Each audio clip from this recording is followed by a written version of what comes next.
Subscribe to Infidelity Tales Lab for more stories. Now, let's begin this one. The kitchen smelled like pine needles and roasted coffee beans when Brett Snyder walked through the door, his arms loaded with grocery bags.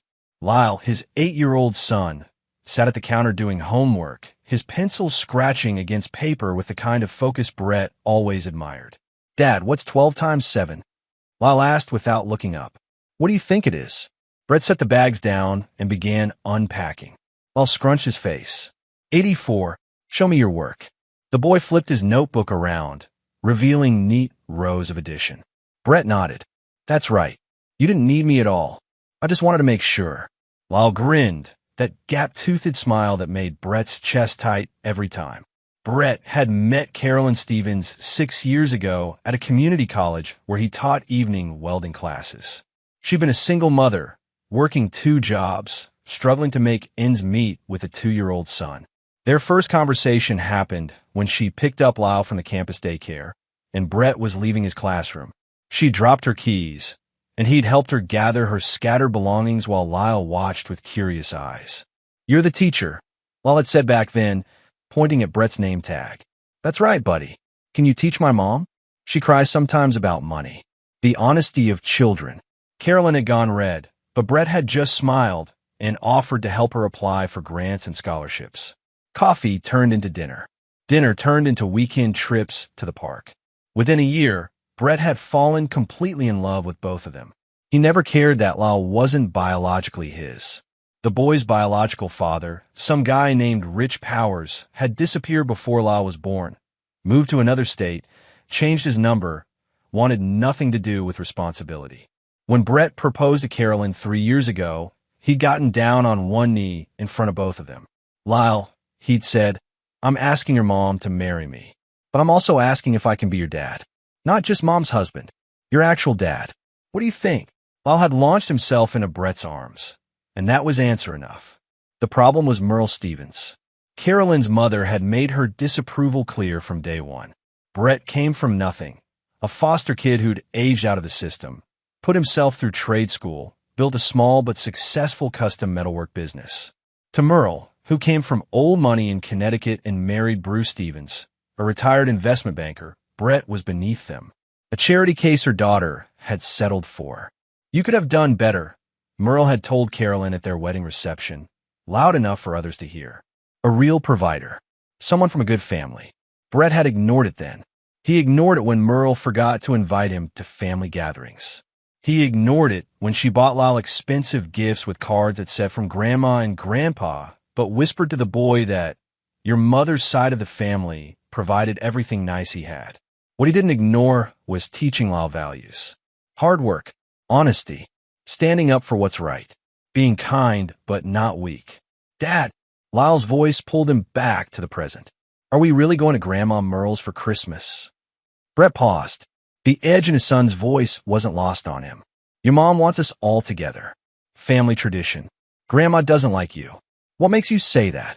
Lyle shrugged. "She's mean to you. She says things." "Like what?" "Like, last time, she said you were lucky mom gave you a chance. That most women wouldn't want someone who lived in foster care." The boy's eyes met his, searching. "What's foster care?" Brett sat down beside him, choosing his words carefully. "It's where kids live when their parents can't take care of them. I didn't have a mom or dad growing up, so other families and group homes raised me. That's sad. Sometimes. But it made me strong. Made me appreciate what I have now." Brett ruffled Lyle's hair. "You and your mom are everything to me. You're everything to us, too." The front door opened, and Carolyn walked in, shaking snow from her coat. She worked as a nurse now. Brett had supported her through school, and she'd flourished. "It's really coming down out there," she said, then noticed the tension. "Everything okay?" "Fine," Brett said. "Just talking about Christmas dinner." Carolyn's expression tightened. She knew what that meant. They'd had this argument 3 times already. Her mother had been increasingly hostile, and Carolyn was caught between loyalty to her husband and not wanting to break ties with her family. "Mom promised to behave," Carolyn said quietly. Brett didn't argue. He'd learned that Merle's promises meant nothing. But he also knew something Carolyn didn't. He'd been preparing for this Christmas dinner for months. because last time he'd visited the Stevens home to pick up Lyle from a weekend visit, he'd overheard Merle on the phone in her study. "I'm going to tell him at Christmas," she'd said to whoever was listening. "That boy deserves to know Brett isn't his real father. Maybe then Carolyn will wake up and leave that nobody." Brett had stood frozen in the hallway, his heart hammering. Then he'd quietly walked away and begun planning. The next morning, Brett took Lyle to his workshop, a converted warehouse on the edge of town where he ran Snyder Custom Metalworks. The space smelled of iron, oil, and creativity. Half-finished sculptures lined the walls. A 10-foot dragon commissioned by a hotel in Denver, an intricate gate for a mansion in Aspen, a memorial piece for the city park. "Can I try the small welder?" Lyle asked, pulling on safety goggles that were comically large on his face.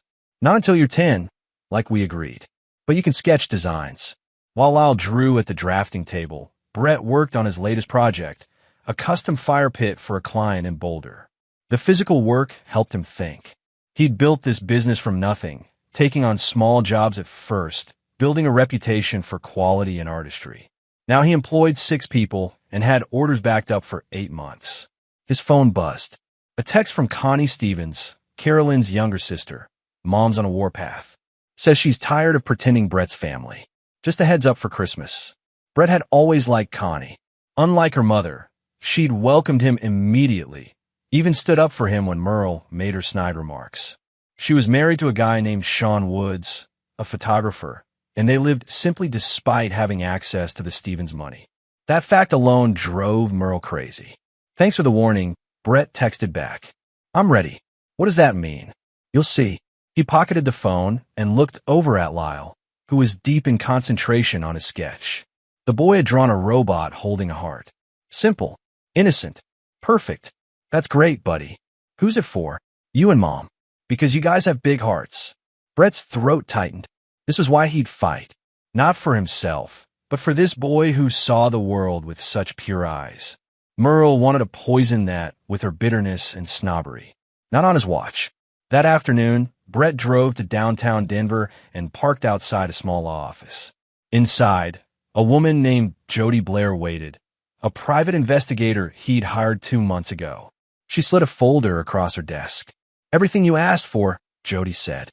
"I have to say, this is one of the more interesting cases I've worked." Brett opened the folder. Inside were documents, photographs, bank statements. His eyes scanned the contents, and he felt a grim satisfaction. Merle Stevens had secrets of her own. Big ones. "This is solid?" he asked. "Documented and verified. The question is what you plan to do with it." Brett closed the folder. "I'm going to give someone a choice. Change or face consequences.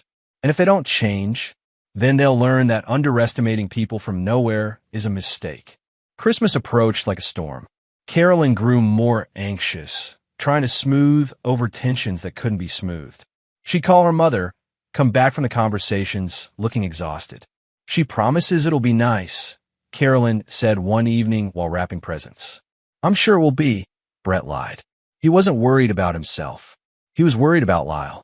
The boy was smart, perceptive, and Merle's cruelty would hurt him. So Brett had done something he'd never imagined he'd do.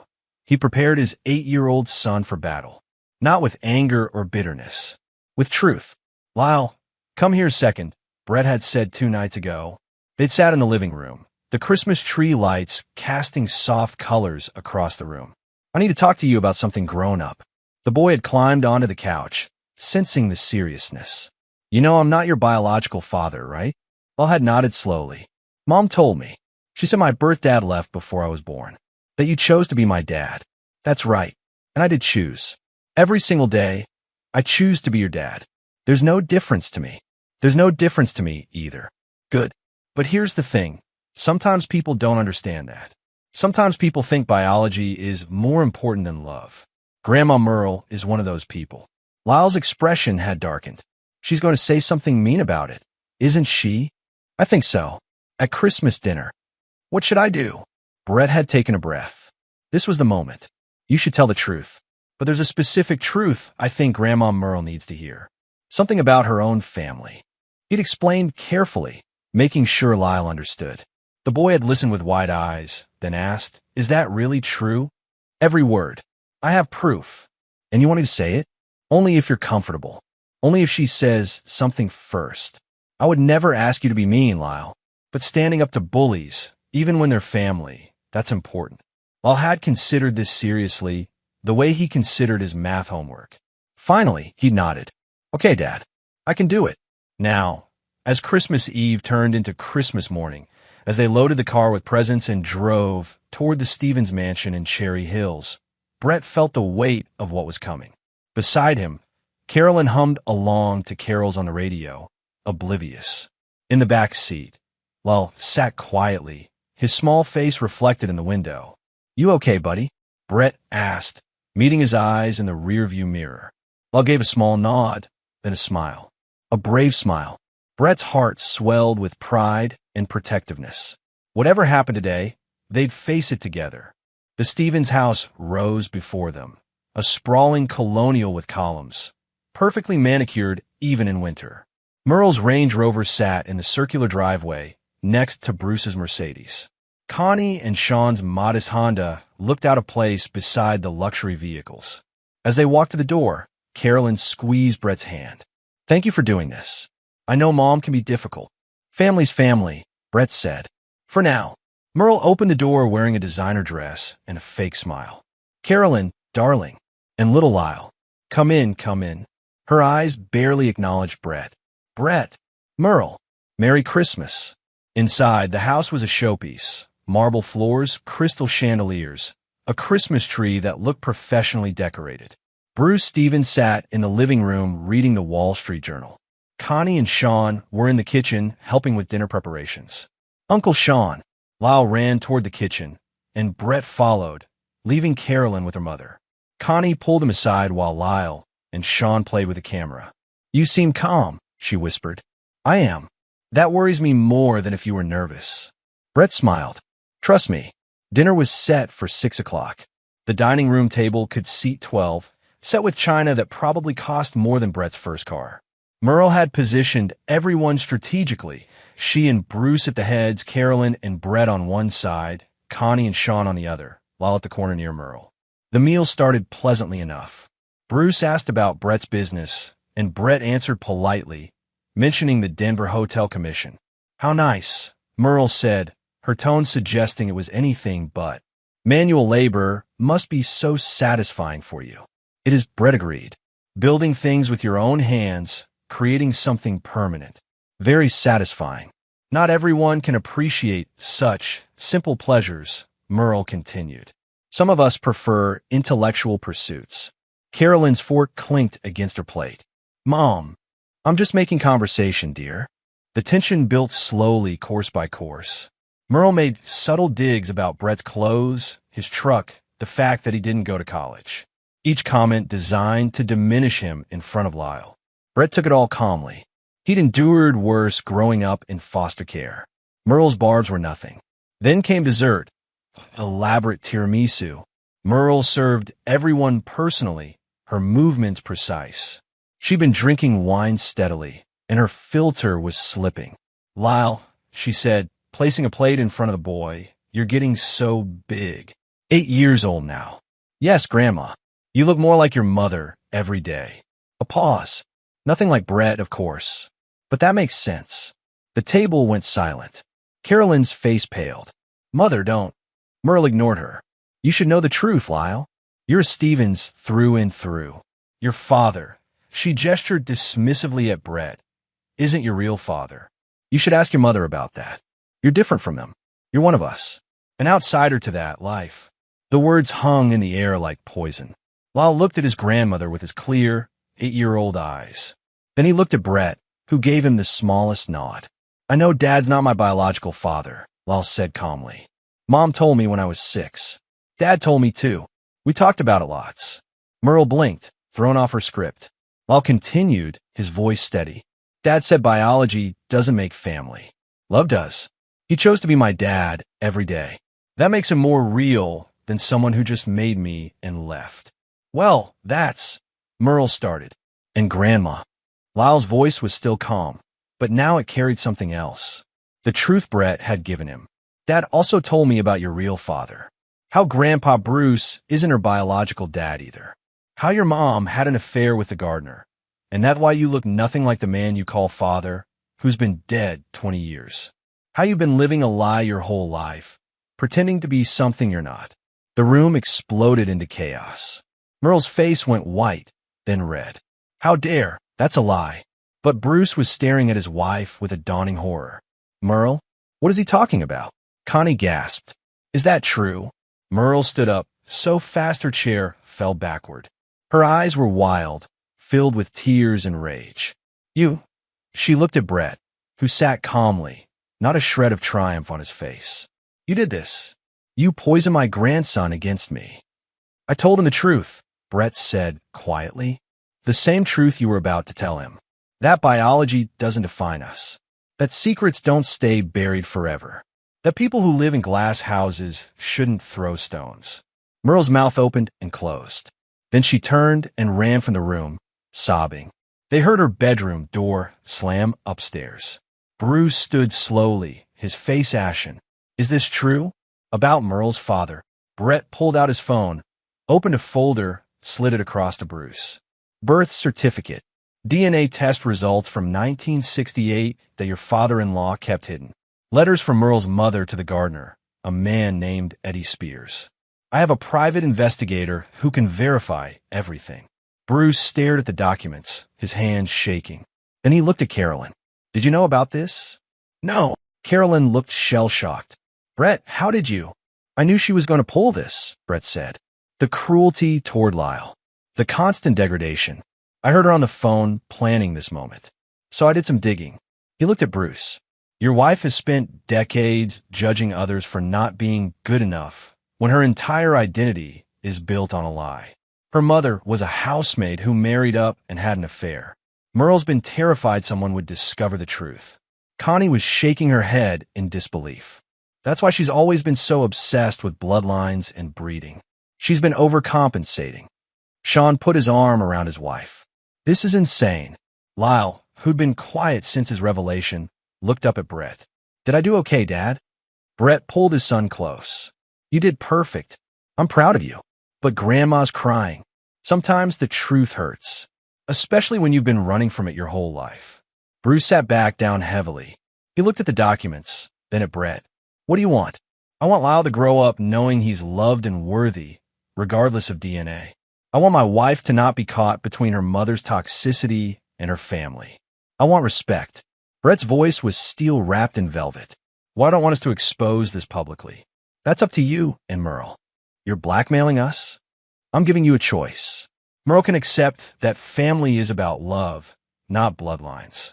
She can treat my son, her grandson, with the kindness he deserves. She can treat me with basic human decency. Or, Brett shrugged, the truth can come out. I have no problem with people knowing.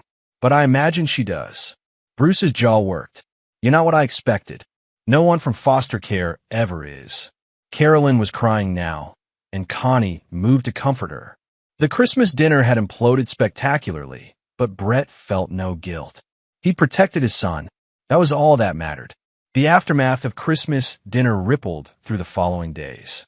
Bruce had gone upstairs to talk with Merle, and when they'd emerged hours later, Merle looked like she'd aged 10 years. She didn't apologize. Brett didn't expect her to, but she'd left the house without another word. Carolyn had been devastated and furious in equal measure. You used our son, she'd said in the car ride home. I prepared him for the truth, Brett corrected. She was going to hurt him, Carolyn. You know she was. So you hurt her instead? I showed her that cruelty has consequences. There's a difference. They'd argued for hours that night while Lyle slept. But eventually, Carolyn had admitted what she'd known all along. Her mother had been poisonous, and something had to change. Now, 3 days after Christmas, Brett sat in his workshop when his phone rang. Bruce Stevens. We need to talk, the older man said. Can you come to the house? Merle's agreed to a conversation. Brett almost said no. Then he thought about Lyle, about the future, about setting boundaries that would last. I'll be there in an hour. The Stevens mansion looked different in daylight without the Christmas decorations' false cheer. Bruce answered the door himself, looking tired. She's in the study. Merle sat in a leather chair, her perfect composure cracked around the edges. When Brett entered, she didn't look up. Sit, Bruce said, gesturing to another chair. We've been talking. A lot. Brett sat, waiting. Merle finally spoke, her voice hoarse. My mother told me on her deathbed. About Eddie. About the affair. She made me promise to never tell anyone, to never let it get out. So it would destroy the family name. So you built your entire personality around being pure-blooded Stevens, Brett said. Ironic. I was terrified, Merle whispered. Every day, I was terrified someone would discover the truth. That I'd be exposed as a fraud. So you projected that fear onto others. Made them feel small so you could feel big. Yes. Bruce leaned forward. Brett, what you did at Christmas. It was calculated and harsh. But you were right. Merle has been cruel to you and to Lyle. That stops now. Words are easy, Brett said. I know. Merle finally looked at him. I don't expect forgiveness. But I'm asking for a chance. To do better. To be better. Brett studied her. He could see the fears still there, the shame. Part of him wanted to twist the knife deeper. But another part, the part that had survived foster care, that had built a life from nothing, that had learned forgiveness from Carolyn and innocence from Lyle, that part knew revenge was hollow. Here's what's going to happen, Brett said. You're going to get therapy. Real therapy, not just to save face. You're going to work on why you feel the need to diminish others. Merle nodded slowly. You're going to treat Lyle with love and respect. No more comments about biology or real family. He's your grandson. Period. Yes. And you're going to respect my marriage to Carolyn. I'm not going anywhere. I'm family, whether you like it or not. I understand. Brett stood. If you slip back into old patterns, if you hurt my son again, I won't hesitate to release everything I found. Every document, every DNA test, every letter. Am I clear? Crystal clear. Bruce walked Brett to the door. You're a harm man. I'm a protective father. There's a difference. For what it's worth, I respect what you built. The business, the life. I was wrong to judge you. Brett shook his hand. We're all wrong sometimes. It's what we do after that counts. Driving home, Brett felt the tension he'd carried for months finally ease. He'd protected his family. He'd set boundaries. He'd shown that kindness wasn't weakness, but standing up to cruelty wasn't cruelty itself. It was justice. New Year's Eve arrived with fresh snow and new possibilities. Brett and Carolyn had worked through their issues, and she'd finally admitted that her mother's behavior had been unacceptable for years. The confrontation, though painful, had been necessary. I'm sorry I didn't protect you both sooner, Carolyn had said. I kept thinking she'd change on her own. People rarely change without a push, Brett had replied. Now, they were hosting their own celebration, Connie and Sean, a few friends from Brett's business, and of course Lyle. The house was full of laughter and music, a stark contrast to the tension of Christmas. Lyle was showing Sean's camera to another kid from his school, explaining aperture and shutter speed like a pro. Brett watched his son with pride. He's resilient, Connie said, appearing beside Brett with 2 beers. Kids are tougher than we think. He shouldn't have had to be tough. Maybe not. But you gave him the tools to stand up for himself. That's worth something. They clinked bottles. Have you heard from your mom? Brett asked. Connie nodded. She started therapy with a real psychologist. I think she's actually trying. Good. Brett. Connie hesitated. What you did, the investigation, the confrontation, it was extreme. It was necessary. I know. And honestly, someone needed to stop her. She's been a bully for decades. Connie smiled sadly. But I have to ask, did you ever consider that maybe you were using Lyle to fight your battle? The question hit harder than expected. Brett took a long drink before answering. Every single day since I planned it. And here's what I decided. If I'd confronted her alone, she'd have dismissed me. She always has. But Lyle saying it? A child telling the truth with innocent honesty? That cut through her defenses in a way nothing else could. Was it fair to him? I don't know. I told him the truth, prepared him for the possibility, and let him choose. He could have said nothing, but he wanted to stand up for our family. Brett looked at his son across the room. I'll spend the rest of my life making sure he knows he's loved and protected. If that's the price for stopping Merle's poison, I'll pay it. Connie squeezed his shoulder. You're a good dad, Brett Snyder.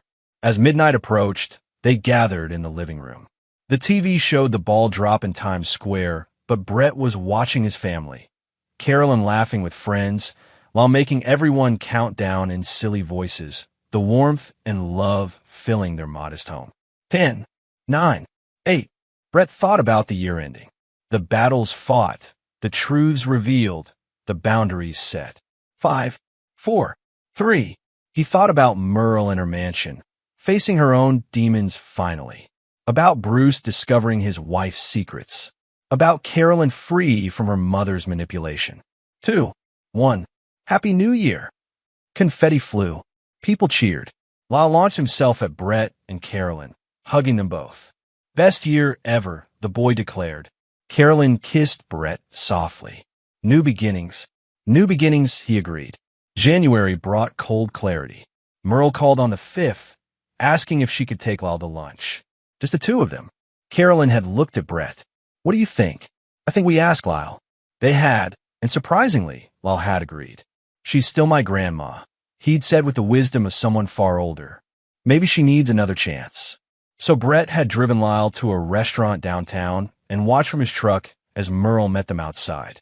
She'd hugged Lyle, really hugged him, and the boy had hugged back.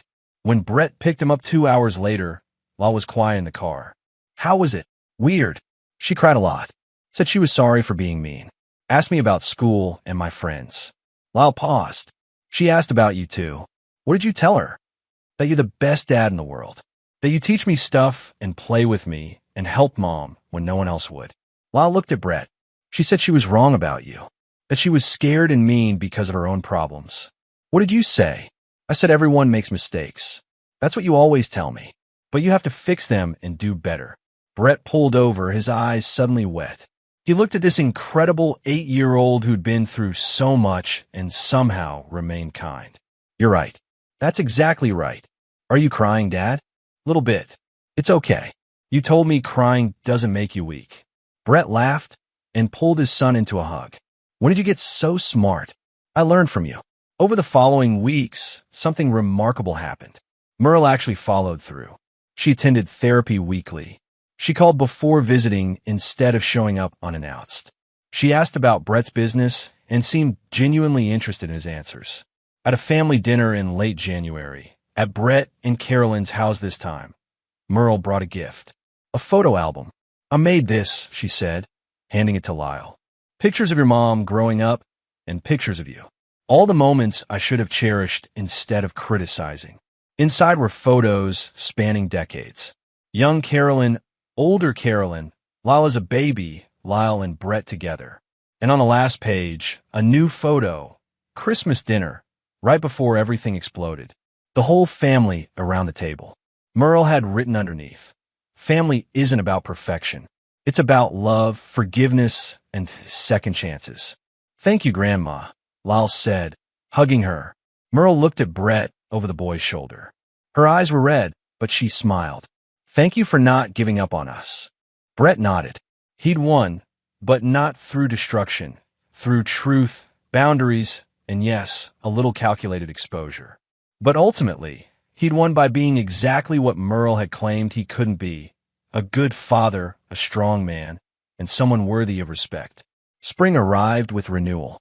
Brett's business had landed a major commission, a full sculpture garden for a private collector in Vail. The project would take 6 months and pay enough to secure their financial future. Lyle was thriving in school, his confidence growing daily. He'd started a kindness club with his friends, inspired by everything that had happened at Christmas.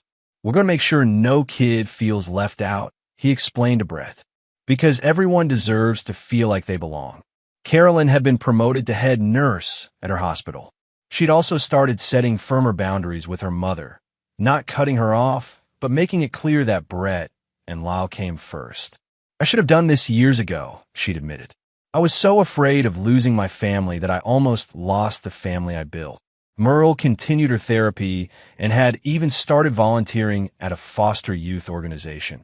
To give back and face my prejudices, she'd said. The change wasn't perfect or complete, but it was real. Bruce had surprised everyone by apologizing to Brett personally. "I let Merle's snobbery influence me. You've proven yourself 100 times over.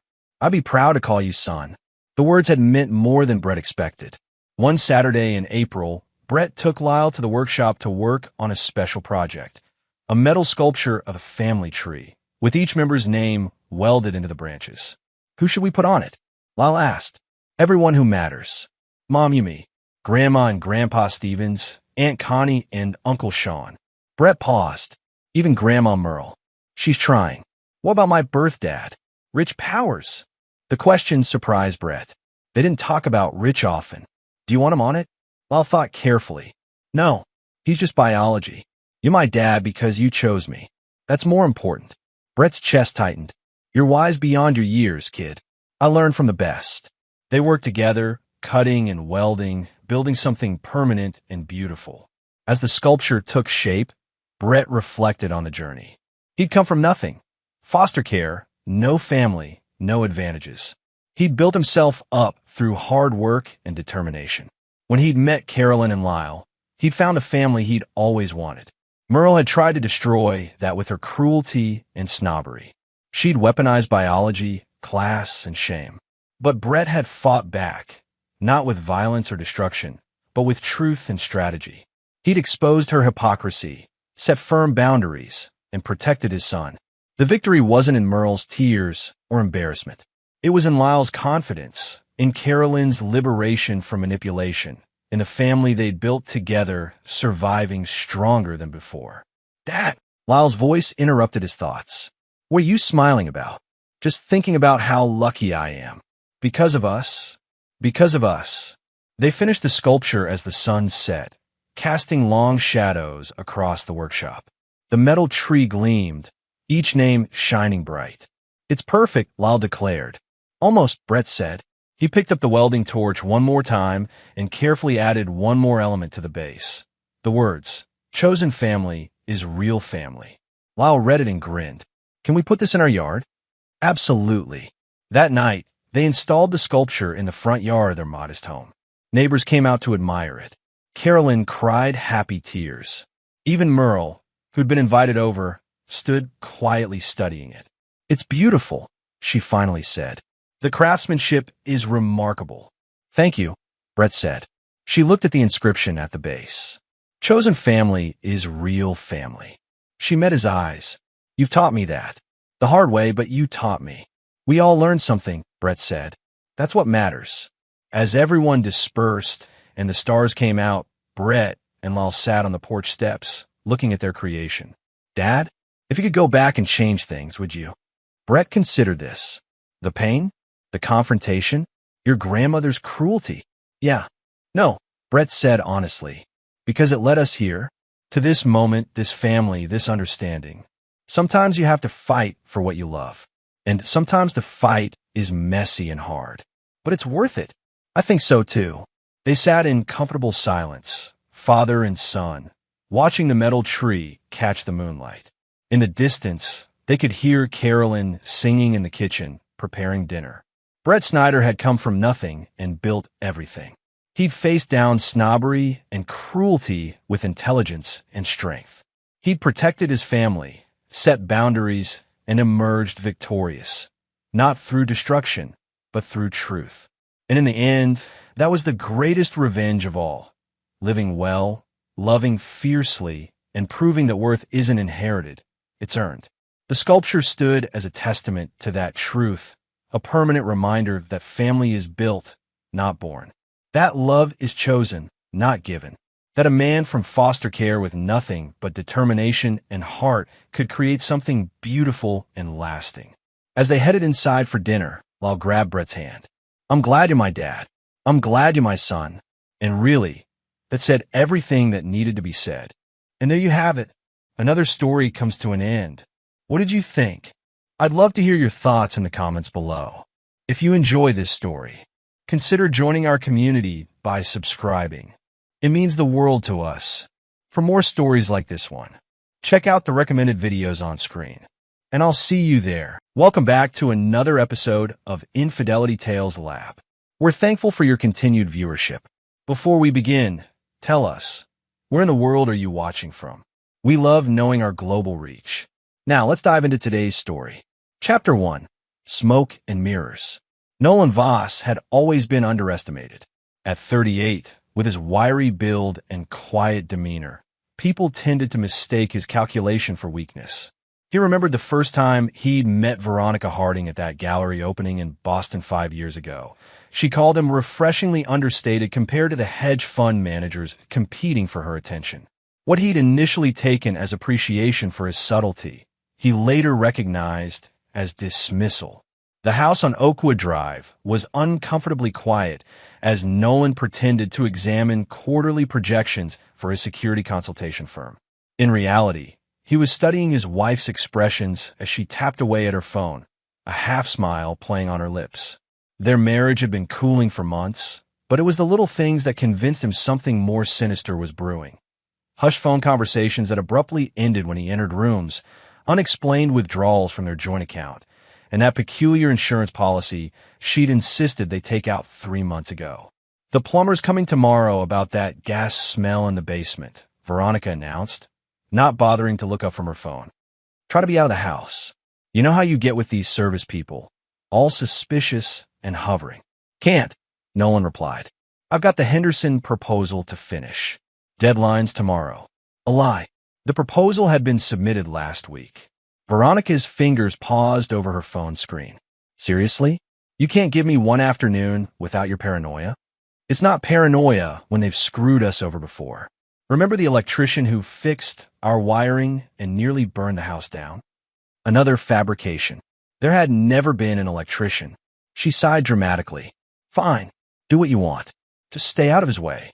Nolan watched as she retreated upstairs, her posture stiff with irritation. He waited until he heard the shower running before slipping into her home office. The room was immaculate, too immaculate. Veronica had never been organized. He methodically searched through her desk drawers, careful to leave everything exactly as he found it. In the bottom drawer, beneath a stack of old magazines, he discovered a burner phone. The text messages confirmed what he'd suspected for weeks. Veronica was having an affair.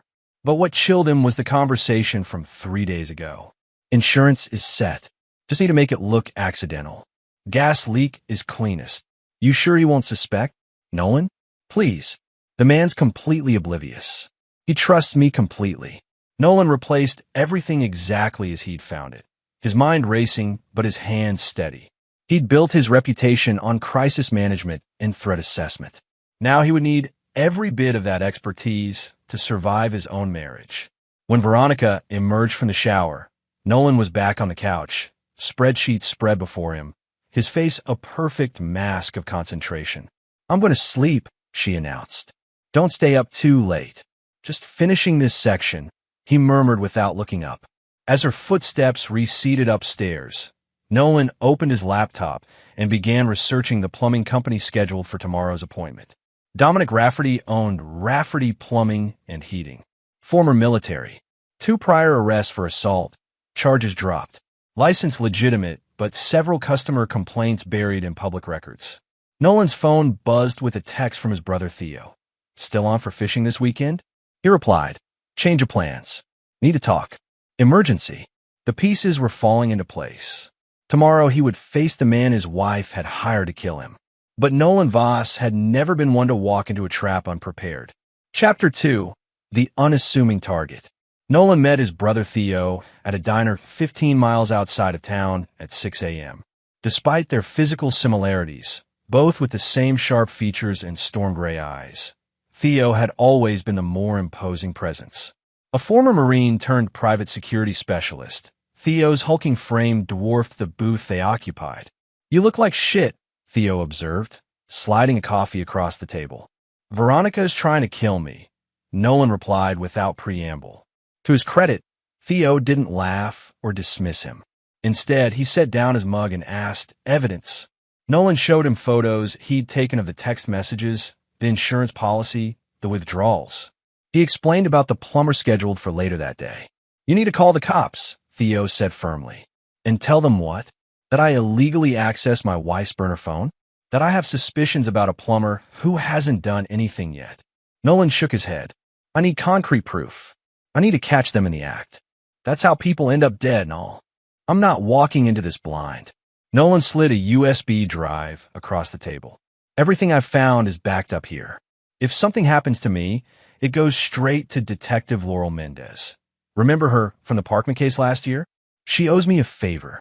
Theo pocketed the drive reluctantly. What's your plan? I'm going to let them think they're succeeding. Nolan's voice was cold, detached. I'll pretend to nap on the couch when the plumber arrives. Record everything. Then slip out when they're distracted. And then what? Then I dismantle their lives piece by piece. The smile that crossed Nolan's face made even Theo uncomfortable. Nobody betrays me and walks away untouched.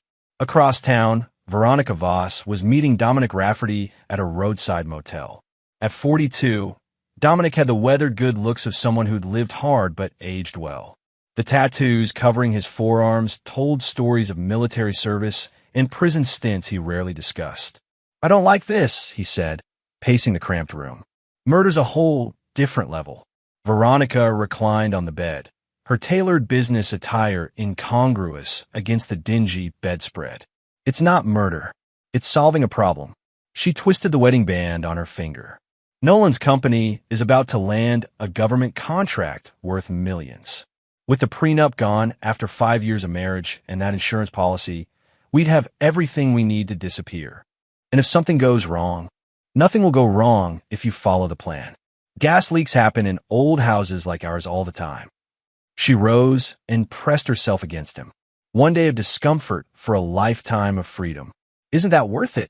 What neither of them knew was that Wesley Burke, Nolan's closest friend and business partner, was sitting in a parked car across the street, documenting their meeting with a telephoto lens. The same Wesley who had introduced Nolan and Veronica at the gallery 5 years ago, consumed by guilt over bringing this woman into his friend's life. Back at home, Nolan was preparing.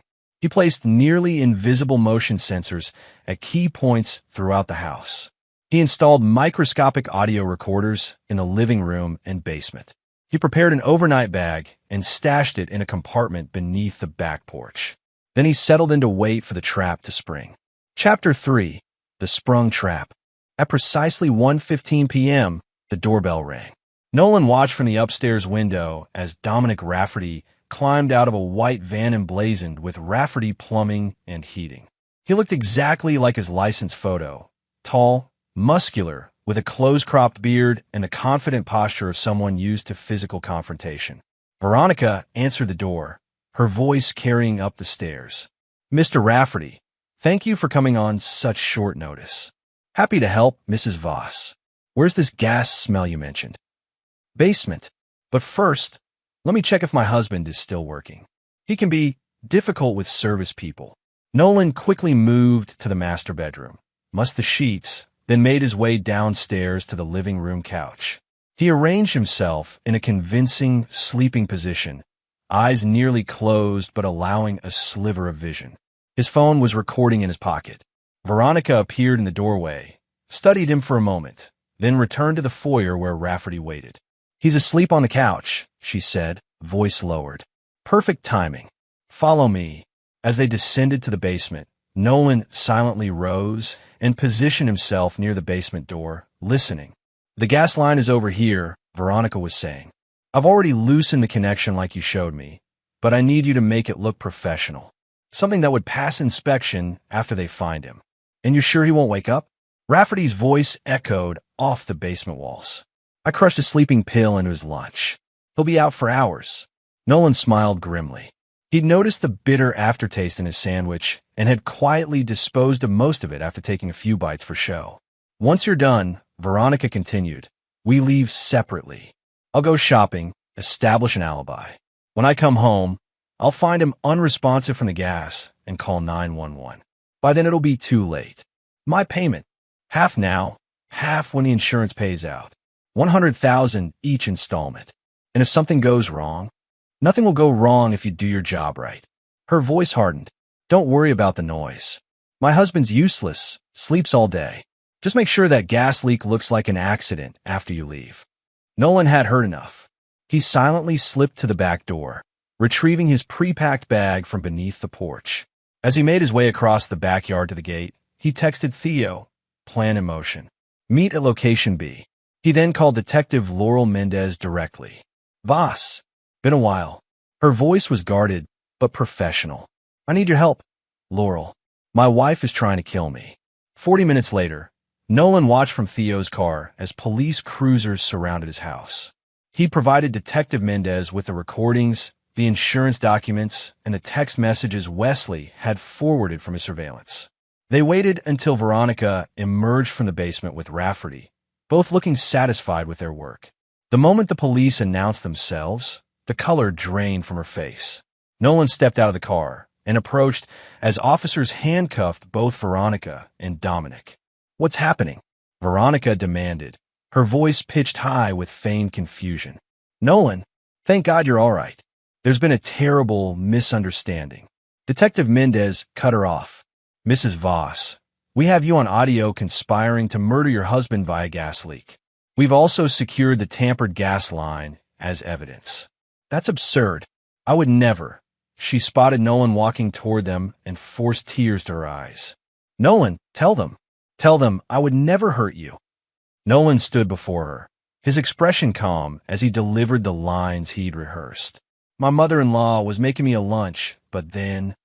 He paused, watching recognition flash in Veronica's eyes. I heard you planning my murder with your lover. Her fake tears stopped instantly when they read her rights. As the officers led her toward the squad car, she hissed at Nolan, this isn't over. Actually, he replied softly, it's just beginning. Chapter 4. The Depths of Betrayal. The arraignment was a media circus. Nolan sat in the back of the courtroom, watching as Veronica and Dominic were formally charged with conspiracy to commit murder. His mother-in-law, Pauline Harding, sat across the aisle, her face a mask of disbelief and rage. You set her up, Pauline spat as they exited the courtroom. Veronica would never do this. The evidence speaks for itself, Nolan replied evenly. I suggest you direct your energy toward finding her a good attorney. What Nolan didn't reveal was how deep his investigation had already gone. In the weeks since the arrests, he'd hired a team of private investigators to dig into both Veronica's and Dominic's pasts. What they uncovered was more complex than a simple affair. Back at the temporary apartment he'd rented, Nolan spread the files across the dining table as Wesley and Theo looked on. Veronica and Dominic knew each other before we met, Nolan explained, pointing to old photographs. They grew up in the same town in Pennsylvania. There are police reports of them together as teenagers. He took an assault charge for her when they were 19. So their reconnection wasn't coincidence, Wesley mused. Not even close. Nolan pulled out financial records. 3 weeks after our wedding, she started siphoning small amounts from our accounts into a shell company. The real kicker? My security company landing that government contract wasn't luck either. Dominic's cousin works in the procurement office. Theo whistled low. This was a long con. 5 years. Nolan's voice was hollow. 5 years of my life with someone who was planning my death from the beginning. What's your next move? Wesley asked. Nolan gathered the files methodically. Veronica's being represented by Sullivan Pierce, top defense attorney in the state. Somehow she's affording his $800 per hour fees despite her accounts being frozen. Someone's bankrolling her, Theo concluded. Exactly. And I'm going to find out who. Nolan's phone chimed with a notification. That's our cue. Tara Lowell just arrived at Lakeview Restaurant. Tara had been Veronica's closest friend and confidant for years. Nolan had always found her coldly calculating beneath her bubbly exterior. As he suspected, she was now serving as the conduit between Veronica and whoever was funding her defense. Nolan met her alone, presenting the carefully crafted image of a broken man seeking answers.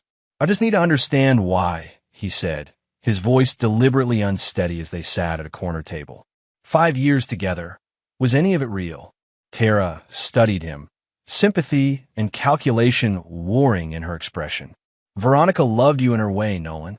But some people aren't built for conventional happiness. Did she ever talk about leaving me? Before all this? She mentioned feeling trapped sometimes. Tara sipped her wine, choosing her words carefully. The prenup was restrictive.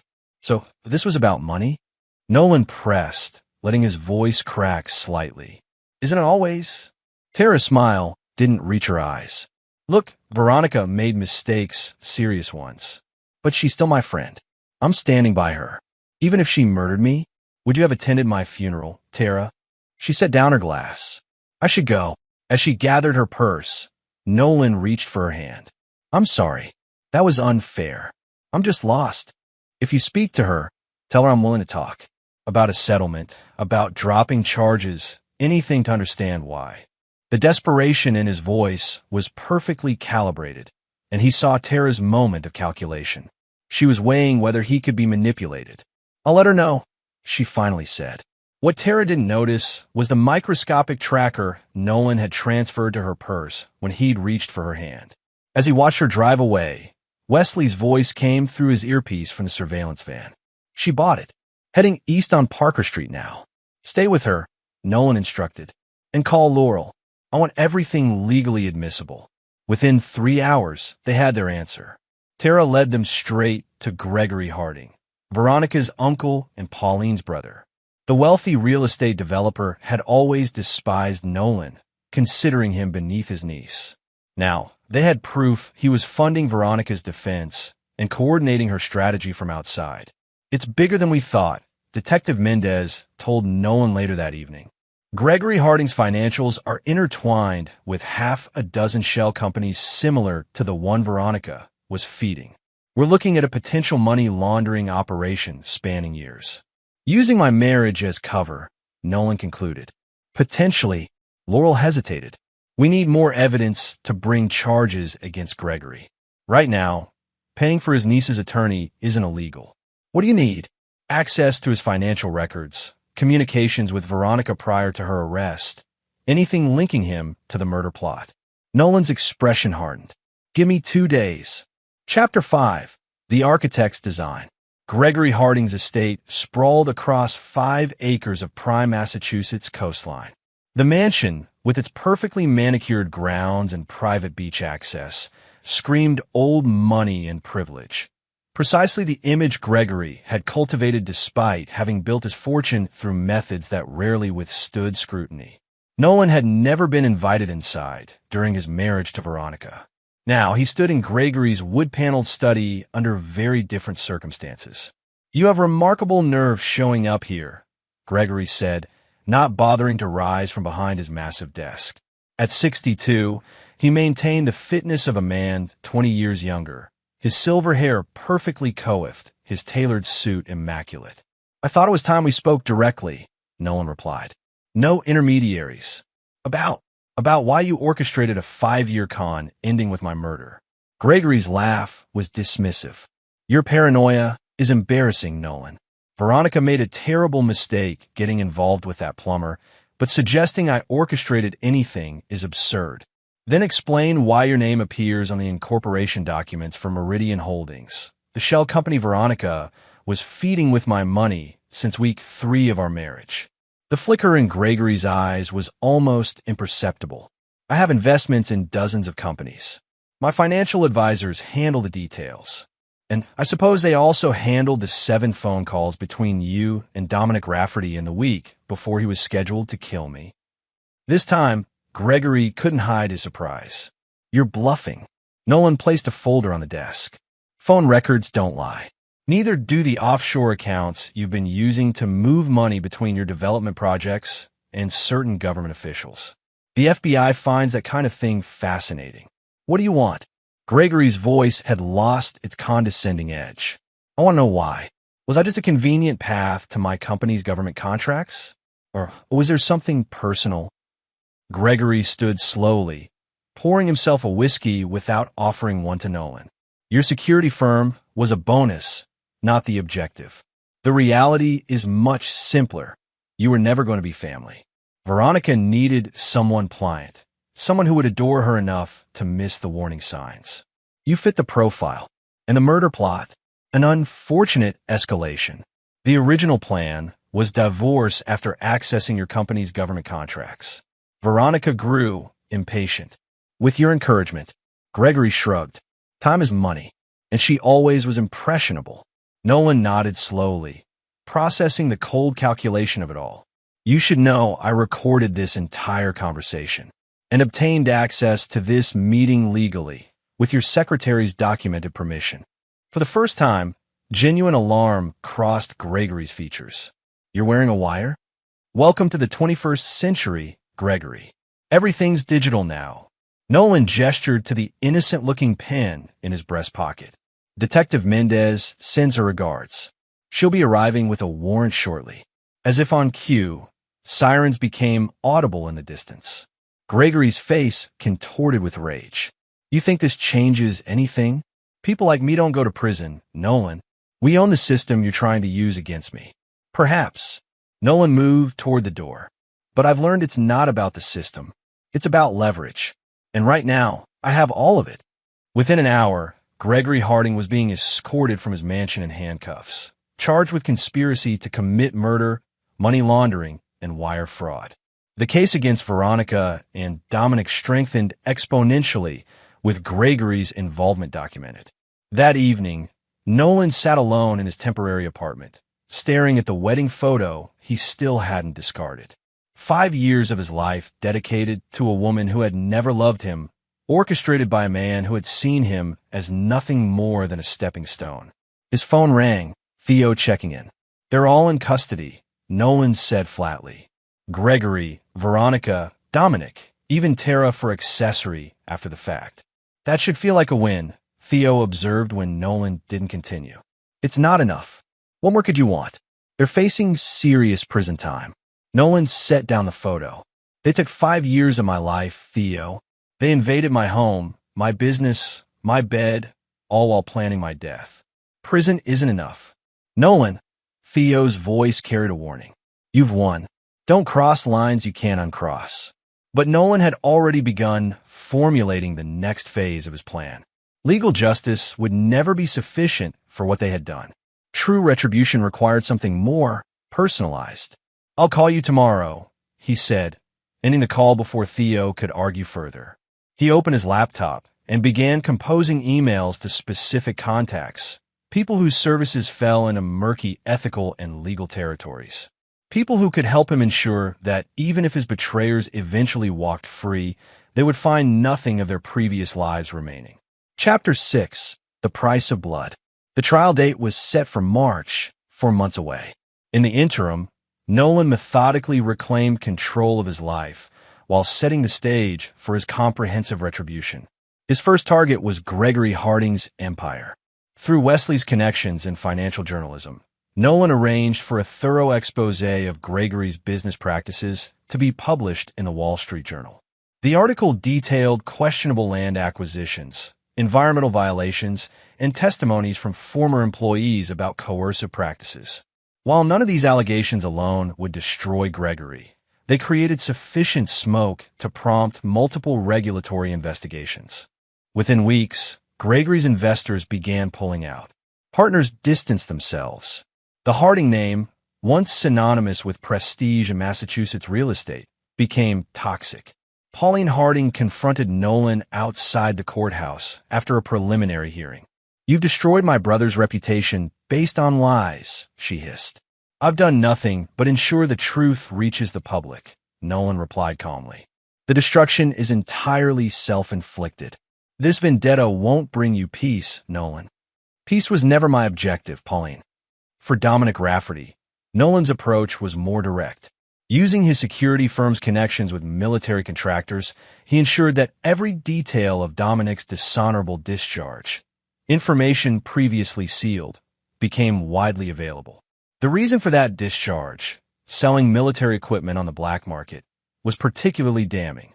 Additionally, Nolan anonymously funded the legal representation of 3 women who had previously attempted to press assault charges against Dominic. With proper resources and support, their cases gained traction, adding to the mounting legal troubles facing Veronica's accomplice. But it was for Veronica herself that Nolan reserved his most calculated response.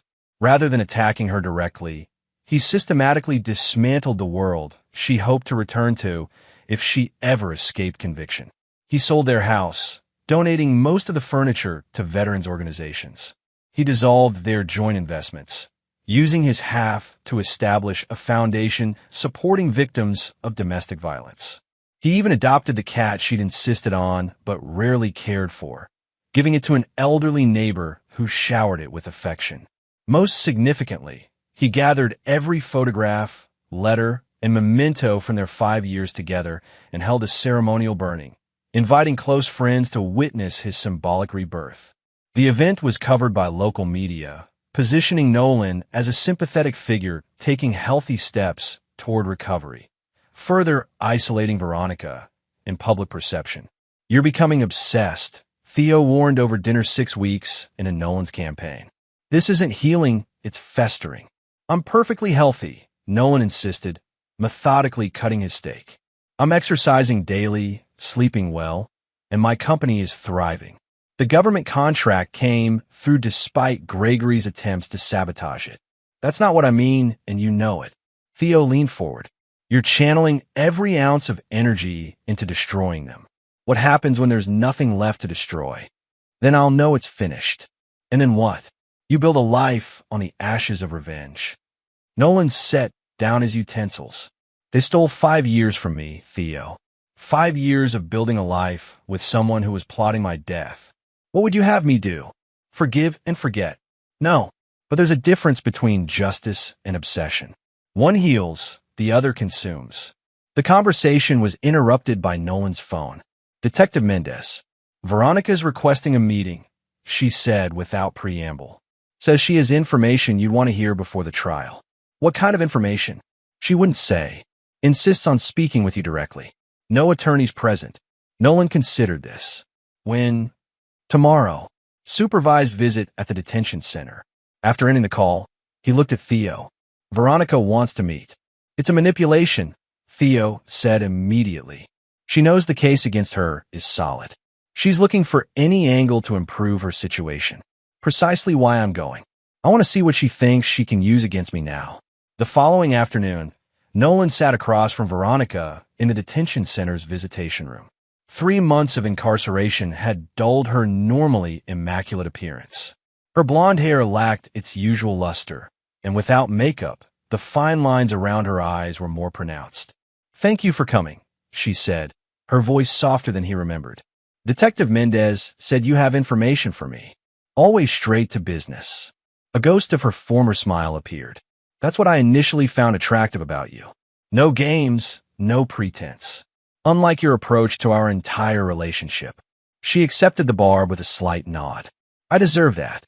But what I have to tell you isn't about us. It's about Gregory. I'm familiar with your uncle's criminal enterprises." "Not all of them." She leaned forward. The money laundering wasn't just about cleaning cash from real estate deals. He was moving funds for the Brennan family. The Brennans were notorious in Boston's organized crime hierarchy, deeply entrenched but slippery enough to avoid major convictions. Gregory kept records, she continued. Insurance, he called it. Names, dates, amounts. If something happens to him in prison. Stop. Nolan held up his hand. If this is an attempt to trade information for leniency, take it to the prosecutor. This isn't about leniency. It's about survival. Her composure cracked slightly. The Brennans know Gregory has documentation. They've already reached out through channels, making it clear nobody connected to him is safe. That includes me and you. Me? I've never had any connection to Gregory's operations. You think that matters to people like the Brennans? You're the one who exposed Gregory. In their world, that makes you responsible for any threat to their organization. Nolan studied her, searching for the manipulation. Why warn me? Because despite everything, I never wanted you dead, Nolan. That was Gregory's escalation and Dominic's eagerness. I just wanted. She trailed off. My money. My company's contracts. Everything but me. She didn't deny it. The records are in a safety deposit box at First Maritime Bank. Box 2317. Gregory gave me the key when I agreed to marry you. It's in a hollow bedpost in my mother's house. The guest room, left side of the headboard. Nolan stood. I'll pass this information to Detective Mendez. If it proves valuable, perhaps the prosecutor will consider it in your sentencing. As he turned to leave, Veronica called after him. Nolan, I am sorry, not for getting caught, but 4. Becoming someone who could do this to another person. You pause at the door. Save the performance, Veronica. You weren't sorry during 5 years of deception. You weren't sorry when you discussed my murder over lunch. You're only sorry now because you failed. The information about the Brennan connection proved accurate. Within days, the FBI had incorporated the evidence from Gregory's safety deposit box into a larger RICO investigation against the crime family. Veronica's cooperation earned her no reduction in charges, but might influence her eventual sentencing. More importantly to Nolan, it provided the final piece in understanding the architecture of betrayal that had shaped the last 5 years of his life. Gregory hadn't just been a wealthy opportunist using his niece as a pawn. He'd been a money launderer for organized crime, making Nolan an unwitting adjacency to serious criminal operations. The knowledge crystallized his resolve. His campaign of retribution wasn't just justified. It was necessary, not just for his peace of mind, but to ensure that those who had conspired against him could never rebuild their lives to threaten him again. As the trial date approached, Nolan prepared to deliver the final blows in his methodically orchestrated revenge. The legal system would provide the framework, but Nolan would ensure the punishment extended far beyond whatever sentences the court imposed. Chapter 7. Ashes to Dust. The trial lasted 11 days. 11 days of evidence meticulously presented by the prosecution. 11 days of desperate countermeasures by the defense. 11 days of Nolan sitting stoically in the gallery, his expression never betraying the calculated satisfaction he felt watching Veronica, Dominic, and Gregory squirm under the weight of their exposed conspiracy. Sullivan Pierce, Veronica's high-priced attorney, attempted to paint her as another victim, manipulated by her uncle and coerced by Dominic. The strategy disintegrated when the prosecution played the basement recording where Veronica clearly instructed Dominic on how to ensure the gas leak would kill Nolan efficiently. On the final day, as the jury entered deliberations, Nolan met with Assistant District Attorney Frances Calloway in her office. The jury won't be out long, she predicted, organizing the trial materials into labeled boxes. The evidence is overwhelming. What are we looking at for sentencing? Nolan asked. Gregory's looking at 15 to 20 minimum for conspiracy to commit murder, plus the financial crimes and RICO charges. Dominic's prior record will push him toward the maximum, probably 25 years. She hesitated. Veronica's trickier. No prior record, and Pierce has built a somewhat convincing narrative of manipulation. Likely 10 to 15 years, with possibility of parole. After serving at least a third of her sentence, yes. Seeing Nolan's expression, she added, "That's still a significant consequence, Mr. Voss. Many similar cases end with much lighter sentences." "I understand the legal realities," he replied. "I'm grateful for your thorough prosecution." After leaving the courthouse, Nolan drove to a secluded overlook where Wesley was waiting. They sat in silence, watching the sunset over the Boston skyline. "Jury's deliberating," Nolan finally said. "And you're not satisfied?" Wesley observed. "The legal system isn't designed for satisfaction. It's designed for procedure." Wesley studied his friend carefully. "What are you planning, Nolan? Have you secured the documents I requested?" With obvious reluctance, Wesley handed over a manila envelope. "Everything's there, but I want it on record that I think this crosses a line." Noted. Nolan examined the contents. Property records, financial statements, and contact information for several key individuals. "What about the offshore arrangements?" "Set up as specified. Untraceable back to you." "Good. And the Brennan situation?" Wesley shifted uncomfortably. "The FBI raid is scheduled for tomorrow morning, based on Gregory's evidence. Multiple locations simultaneously. If it goes as planned, most of their organization will be in custody by noon. Any information about Dominic's cooperation?" "Planted in the system yesterday. By now, it's reached the Brennan lieutenants still on the outside." Nolan nodded, satisfied. The pieces were aligning perfectly. "One last thing. Did you speak with Pauline's mortgage holder?" "Yes. Once the trial concludes, they'll proceed with foreclosure regardless of any attempts to renegotiate." "Thank you, Wesley.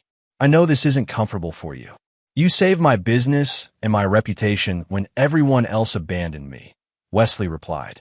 I'll always have your back, Nolan. But this vendetta, it changes a person. Just make sure the man who comes out the other side is someone you can live with. The jury returned with their verdict the following morning. Guilty on all counts for all three defendants. As Nolan had predicted, Gregory received 18 years for conspiracy to commit murder plus additional time for the financial crimes. Dominic was sentenced to 22 years. Veronica received 12 years with possibility of parole after serving 4.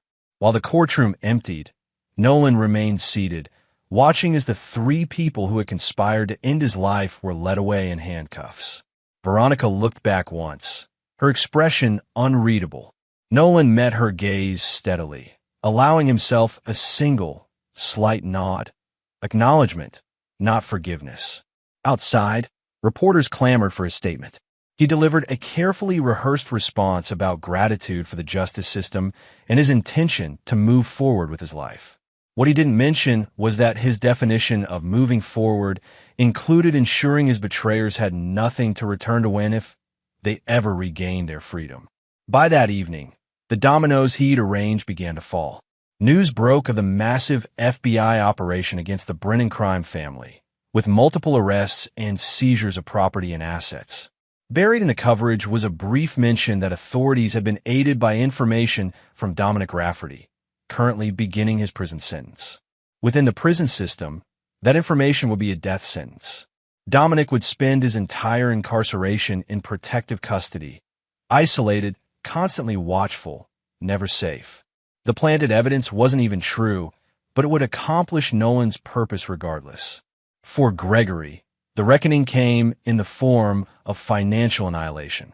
While he sat in his prison cell, the offshore companies holding much of his wealth experienced a series of security breaches. Accounts were emptied, transferred through a labyrinth of digital channels before eventually reaching environmental charities Gregory had actively fought against for years. Simultaneously, evidence of tax fraud appeared mysteriously in IRS databases, triggering automatic audits of all remaining Harding assets. By morning, federal liens will be placed on every property, business interest, and account bearing Gregory's name. As for Veronica, Nolan's approach was more personal. Using the legal authority granted to him as her husband before their divorce was finalized, he systematically unraveled her carefully constructed public image. Her social media accounts posted pre-scheduled confessions. Her email sent apology letters to friends and associates detailing her deceptions, and all her personal photos and videos were deleted from cloud storage, erasing her digital existence as thoroughly as she had attempted to erase his physical one. Additionally, he established a substantial trust fund for victims of attempted homicide, naming it after his mother. The foundation would provide support services, legal assistance, and transitional housing, all funded initially by the proceeds from selling the assets Veronica had hoped to claim after his death.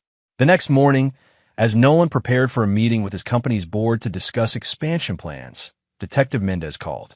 "There's been an incident," she said, her voice professional but strained.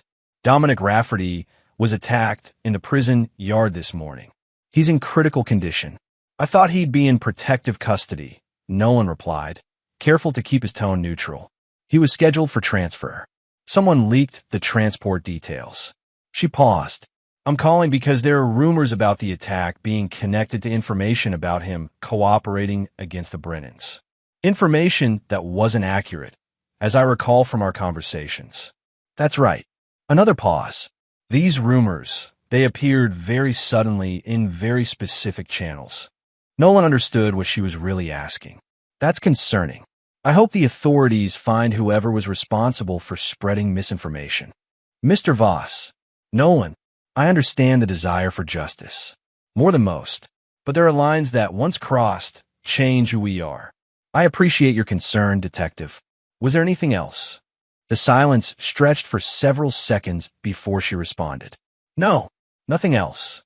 As Nolan ended the call, he felt no triumph at the news of Dominic's attack, no satisfaction in Gregory's financial collapse, no pleasure in Veronica's social destruction.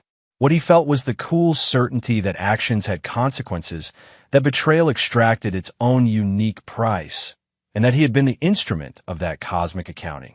Chapter 8. Salt in the Earth. 6 months after the trial, Nolan's security firm had expanded to 3 additional cities. The government contract that Gregory and Veronica had coveted formed the foundation for a company now valued at over $70 million. Nolan had channeled his organizational skills and analytical mind into building something substantial from the ashes of his personal life. On the surface, he appeared to be moving forward admirably.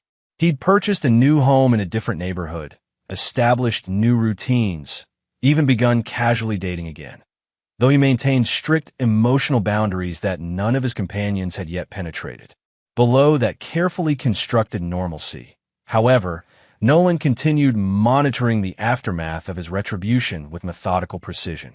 Weekly reports arrived in encrypted emails: Gregory's deteriorating health in prison, Veronica's failed appeal, Dominic's slow recovery from his injuries under constant guard, Pauline Harding's descent into financial ruin as the family wealth evaporated and creditors circled. Tara Lowell's struggle to find employment after her involvement in the conspiracy became public knowledge.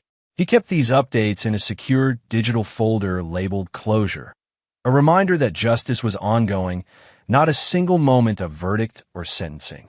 On a crisp autumn morning, Nolan met Theo for their now traditional Saturday breakfast. His brother had watched Nolan's transformation with increasing concern, but today he had news of his own. "I'm moving to Arizona," Theo announced after they'd ordered. Security contract with a tech company setting up facilities in Phoenix. 2-year minimum commitment. "That's a significant change," Nolan observed. "You've never mentioned interest in leaving Massachusetts." Theo studied him for a moment. "Sometimes distance provides perspective. I need that right now." "From what?" "From this." Theo gestured between them. "From watching my brother transform into someone I barely recognize. I'm the same person I've always been." No, the Nolan I knew understood the difference between justice and vengeance. He wouldn't have orchestrated Dominic Rafferty's prison yard accident. Nolan's expression remained neutral. "I had nothing to do with what happened to Rafferty. Maybe not directly, but we both know you created the circumstances." Theo leaned forward. "Gregory Harding's mysterious heart attack last month after his medication was accidentally switched? The foreclosure on Pauline's house despite her having made arrangements with the bank? The anonymous tips to Veronica's parole board every time she comes up for consideration? You seem very concerned about the welfare of people who conspired to murder me. I'm concerned about you. This obsession with monitoring their suffering, with ensuring it continues, it's consuming you. When does it end, Nolan? When are they punished enough?" The question hung between them as their food arrived. Nolan methodically arranged his silverware before responding. "I used to ask myself the same question, but I've realized something. There is no enough. No punishment equals 5 years of lies culminating in attempted murder. So it's not about achieving equivalence. It's about ensuring consequences are permanent. That's not justice. That's playing God. No, it's ensuring that actions have irreversible consequences, just like mine would have been if their plan had succeeded." Nolan's voice remained calm, reasonable. "I'm not actively harming them anymore, Theo. I'm simply ensuring they never recover what they lost." Theo pushed his plate away, appetite gone. "Do you hear yourself? You're talking about dedicating your life to making sure other people remain miserable. That's not healing. That's not moving forward. I've rebuilt my company. I've created new relationships. By any objective measure, I am moving forward. Externally, yes. But inside," Theo tapped his temple. "You're still living in that moment when you heard Veronica plotting your death. You haven't moved an inch from that day." The accusation struck closer to truth than Nolan wanted to admit. He changed tactics. "I appreciate your concern, but this is my life, my choice in how to process what happened. And that's why I'm leaving," Theo replied quietly. "I can't watch this version of you calcify into permanence." The brother I knew understood that holding on to hatred only poisons yourself. The brother you knew was naive enough to marry a woman who spent 5 years planning his murder. Theo stood, dropping cash on the table for his untouched meal. Call me when you're ready to actually heal, not just survive. I'll always be your brother, Nolan. But I can't be complicit in what you're becoming. After Theo left, Nolan sat alone, finishing his breakfast with the same methodical precision he applied to everything now. His brother's words echoed uncomfortably, challenging the narrative he'd constructed around his actions.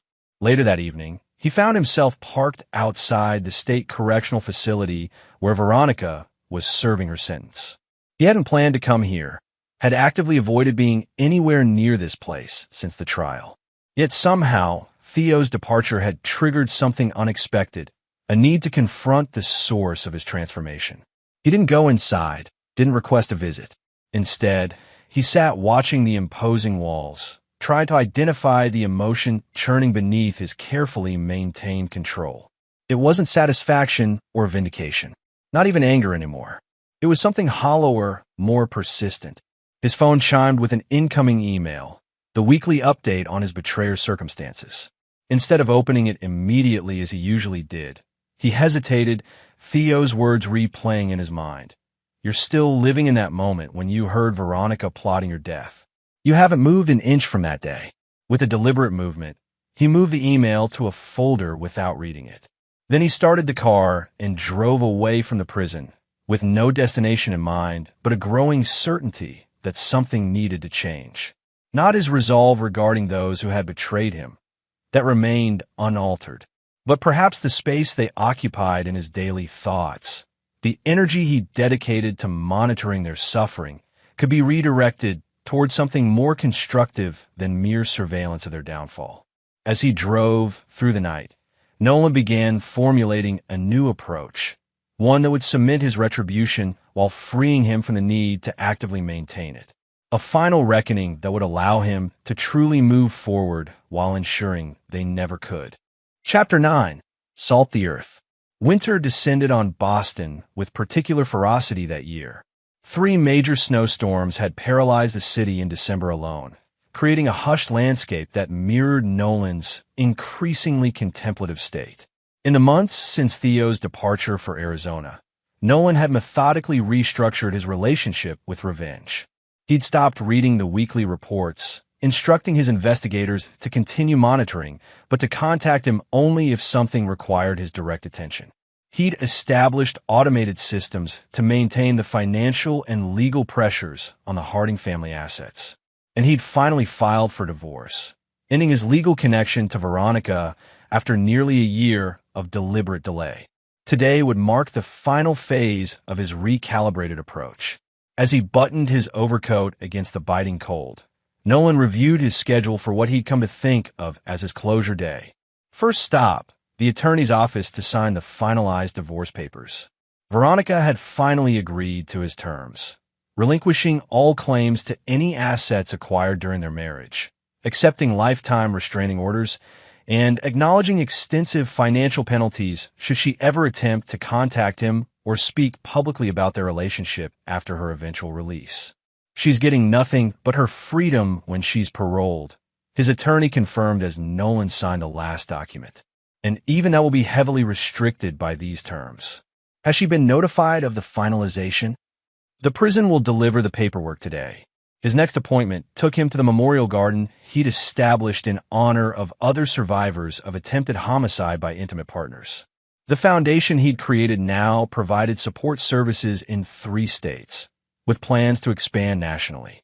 He walked the snow-covered paths, examining the simple stone monument at its center, inscribed with words that had become something of a personal mantra, from survival to revival. Midday found him at the headquarters of his security firm, where the board had gathered for a special announcement.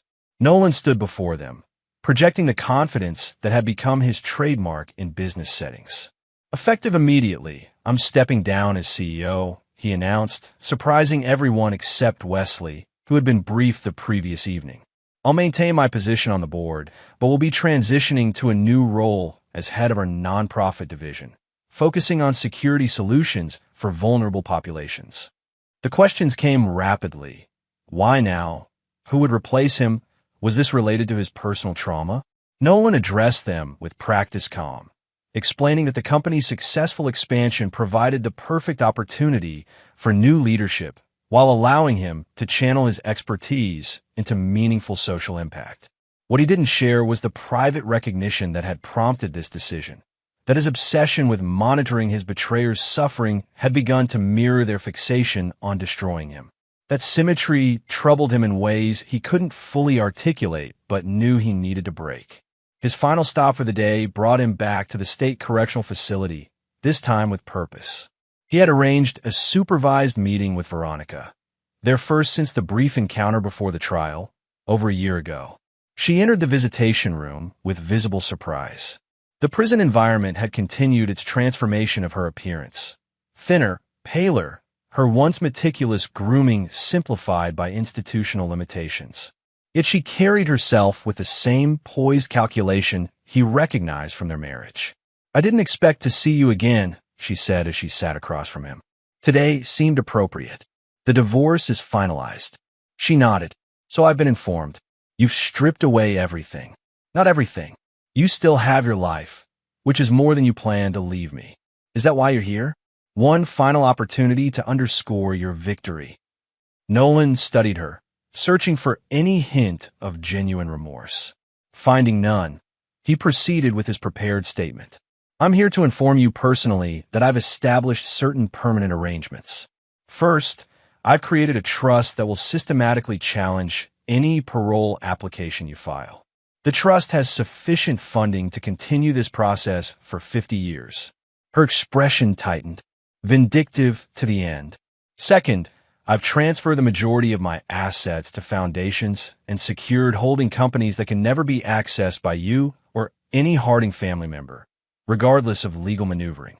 What happened to Gregory's fortune will pale compared to the financial firewall I've constructed."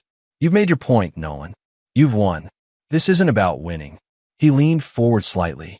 "It's about ensuring that the consequences of your actions extend beyond whatever sentence the court imposed. You, Gregory, and Dominic attempted to take everything from me. You failed. Now you live with the reality that everything has been taken from you instead, permanently, irrevocably. And this gives you satisfaction?" Her voice carried a hint of the manipulative charm that had once clouded his judgment. "Satisfaction isn't relevant. This is simply completion." He stood, gathering his coat. "I won't be monitoring your situation anymore, Veronica. I won't be checking on your appeals or your prison conditions. I've established systems that will maintain these consequences automatically without requiring my attention or energy." "So you're finally moving on?"